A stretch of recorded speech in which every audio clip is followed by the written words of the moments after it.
Vous venez de vous procurer des nouvelles graines, vous ne savez pas comment les utiliser, vous êtes un peu comme une poule qui découvre un couteau. Pas de souci, on va voir ensemble comment découvrir et s'approprier ces petites merveilles.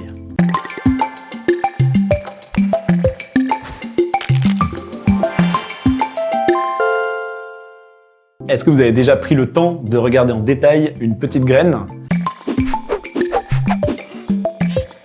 On connaît tous les graines de courge ou même les graines de tournesol, mais prenez le temps de regarder les graines de mélange fleuri. Vous verrez comme elles sont étonnantes et colorées, biscornues, disproportionnées ou même un peu piquantes. Ma graine préférée, c'est la graine de souci. Elle ressemble à des petites cornes de gazelle, donc c'est assez marrant.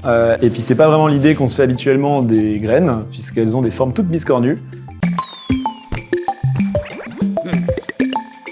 Pour réussir son semis, il faut savoir que chaque graine est différente. Généralement, on peut retrouver les infos derrière le paquet, mais les 3 points importants à avoir en tête, c'est notamment la température, l'humidité et le taux d'ensoleillement. Pour les faire germer, c'est en moyenne entre 15 et 25 degrés. Il faut que la terre soit légèrement humidifiée. Et il y a ce bon vieux dicton de jardinier qui dit « on enterre la taille de la graine ».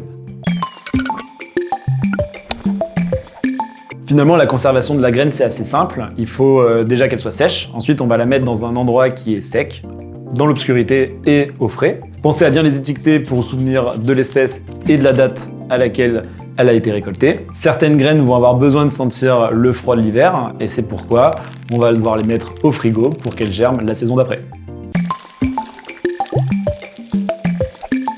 Vous savez que quand vous récoltez des graines sur vos plantes, vous pouvez également les cuisiner, car oui, c'est une des bases de notre alimentation, et on pense notamment au blé ou au riz, mais il y a aussi les graines de coriandre, de poivre, de courge, de lin ou de chia, et aujourd'hui on les retrouve dans toutes les cuisines du monde.